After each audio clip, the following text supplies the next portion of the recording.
देखिए मफादात एक तो ये होते हैं ना, कारोबार मफाद है, नौकरी मफाद है, ताल्लुकात भी तो मफाद होते हैं। मेरा एक जो है ना सोशल फैब्रिक है, मेरे कुछ रिश्तेदार हैं, ताल्लुक हैं। अब ये अगर फर्ज करें मैं कोई नया मौक़िफ़ इख्तियार करता हूँ, सारे मुझसे नाराज़ हो जाएं, या तो सियासी बुनियादों पे घर में तकसीम हो जाती है ना, तो उसके इसी तरह आप समझ लें कि अगर एक शख्स अपने मजहब के हवाले से कोई ऐसी राय देता है जो घर वालों को पसंद नहीं, तो कितना बड़ा जहाद है जो उसे घर करना पड़ जाएगा, कितनी बड़ी मुखालफत है जो उसे घर से जिसका सामना करना पड़ेगा। अब ये जरूरत कितनों में होती है?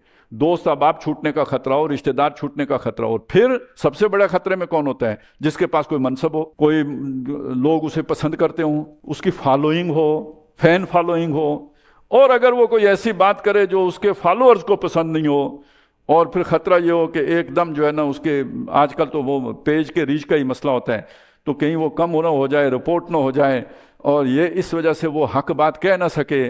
तो मुझे बताए ना, ये भी मफाद है या नहीं है? तो मफादात को सिर्फ मालो दौलत तक महदूद करके ना रखें। जो बड़े बड़े चौधरी होते हैं, सरदार होते हैं, वडेरे होते हैं, लीडर होते हैं, जिन सो कार्ड लीडर, वो दर हकीकत वो इन फंदों में गिरफ्तार होते हैं, कहने को आज़ाद होते हैं, इन जंजीरों ने उन्हें जकड़ के रखा हुआ होता है।